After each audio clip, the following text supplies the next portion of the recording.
నర్మద సాగర్తో ఇలా అంటూ ఉంటుంది. నువ్వు పెళ్లికి ముందు నాతో ఏమని చెప్పావు? పెళ్ళయిన తర్వాత నిన్ను మహారాణిలా చూసుకుంటాను, రోజుకో సినిమాకి రోజుకో రెస్టారెంట్కి తిప్పి నిన్ను చాలా హ్యాపీగా చూసుకుంటానని చెప్పి నాకు మాట ఇచ్చావు కదా.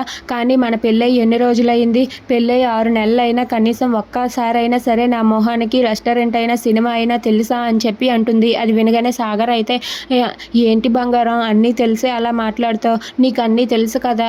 ఇంట్లో ఎన్నాళ్ళు గొడవలు ఉండేవి, ఇవి ఏదో ఒక గొడవ కారణంగా మనం దూరంగా ఉండేవాళ్ళం.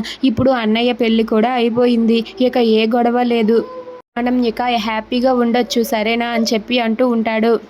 అది వినగానే నర్మద అయితే చాలులే, పెళ్ళైనప్పటి నుండి చూస్తున్నాను, నువ్వు ఎంతసేపు ఆ రైస్ మిల్ దగ్గర, నేను మాత్రం ఇంట్లోనే అని చెప్పి అంటూ ఉంటుంది. లేదు బంగారం, ఈరోజు ఖచ్చితంగా నేను నిన్ను బయటికి రెస్టారెంట్కి డిన్నర్కి తీసుకువెళ్తాను, నువ్వు రెడీగా ఉండు, ఆఫీస్ నుంచి రాగానే తీసుకువెళ్తానని చెప్పి అంటాడు. అది వినగానే నర్మద అయితే నమ్మచ్చా అని చెప్పి అంటుంది.